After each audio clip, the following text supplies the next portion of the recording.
morning, Fleece Force. It's Flocking Friday, people. A bit later video today because it has been so busy. We're really busy until tomorrow lunchtime. Let's do this, people. So, saddle flocking all today. We've got visits from saddlers, communication with Australian saddlers because we're doing more work on sea freight today, running through the quotes, making check, making sure that when it lands on Australian docks, it can be collected smoothly and then away to Australian addresses. The reason being for export is because this is really only produced this well in the UK, and all the training, all the saddle manufacturing actually still resides in the UK. So we're kind of like a bit of a HQ to the world, which is just amazing. So thank you very much, everyone, for all your support. If you've got a craft order, you're not excluded today. The craft orders are running on the side. They're going to be posted tonight and tomorrow morning. So I've got the craft orders all in a separate pile. We've got saddle flocking orders getting boxed up. We've got craft orders getting boxed up. I think we've got 2 to 3 visits from saddlers today. It is just manic, and the harder we're pushed, I absolutely love it. Anyway, here we go. So this is Jacob. It is, if you saw our video, our Kelso video, the journey that we did, this is Robert's flock. It is a show flock of sheep. It is pristine. Look how well it's come out of the carder. If I just show you the washed and dry pile. So this is some of his wool. Look at that beautiful staple on there. You know, we've got a full intact staple, absolutely beautifully clean. So the reason why we wash it is because we want to get the grease out of the wool first, because it won't go through the carder otherwise. It will grease up the carder, no one wants to work with grease. We need clean product from raw. So it goes through a wash bay first. It used to be very back-breaking work, that, when we were setting up. Then it's onto a dry rack. We've got a macro dry rack now for saddle flocking because we need the craft order separate. Eventually I'm going to show you content on those 2 systems. Possibly not the macro, but certainly the micro one, and explain the macro. Anyway, the reason why this is the best product is because it's got a long virgin staple. There is no mill waste here. It's not recarded wool looking like Jacob, just grey.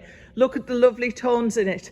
It even goes down to black and white, because if you see the actual, that's Jacob, that's actually all Jacob, because Jacob actually has white bits in. So if it's just a grey mass, you can't really, unless it's a pure grey fleece, that can happen. Really, Jacob generally has lots of shades to it. But the telltale sign is that lovely intact staple that you've got. And when the saddlers are using the tools to push and flock the saddles, this is what packs really evenly. This is what promotes the best comfort for your horse. If your horse has not got good saddle flocking in their saddle, they're going to show, might show signs of discomfort. And what I can describe it as, if you're a hiker or you've ever been walking, most people train in walking at some point in their lives, go and put an ill-padded rucksack on with weights in, you know, digging in. Go and walk for miles day after day on that and see how you like it, because that is essentially the purpose of wool flocking, to pack out the panels and to support the rider's weight, but also support it in the shape of the horse's back. And the whole thing has to fit the rider and the way the rider balances as well. It's such an art, it's such a craft. Years of training go into this. We've spent years of training just making the flocking for it, so that's why it's so worth it. And wool flocking is still the best product to use. It's from times of old, yes, but all definitely is not just for the history books unless a better product has come along. And a better product really hasn't come along to that. And we did a survey recently. We said to the audience, why do you choose wool?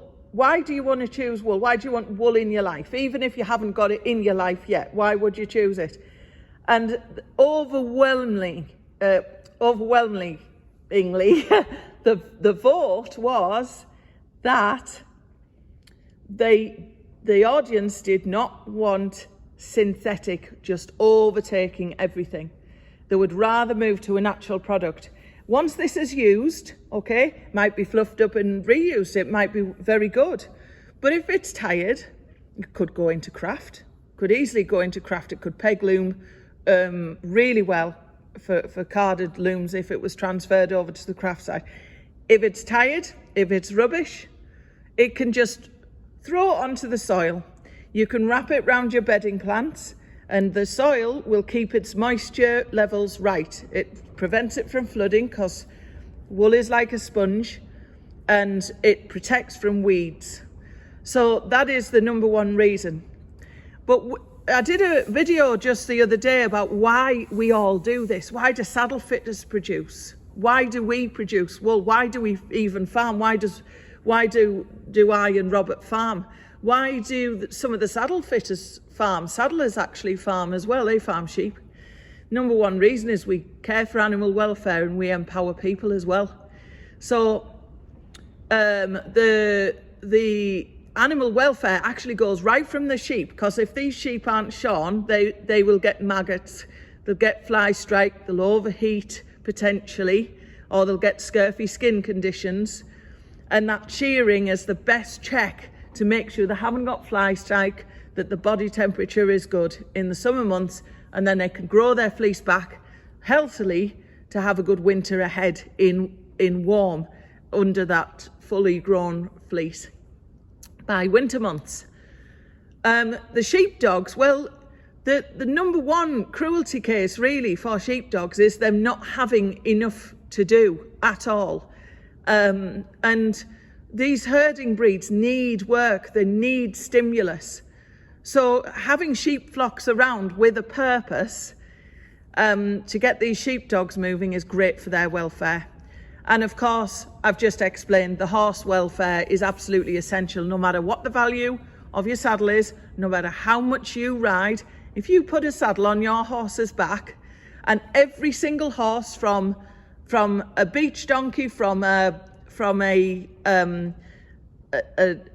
rescue horse, right through to a Grand Prix performance horse, they all carry the equal value, because welfare is welfare.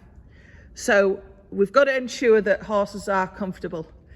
And yeah, it just carries so much. This is such a it's such a simple product, but it is such a deep product.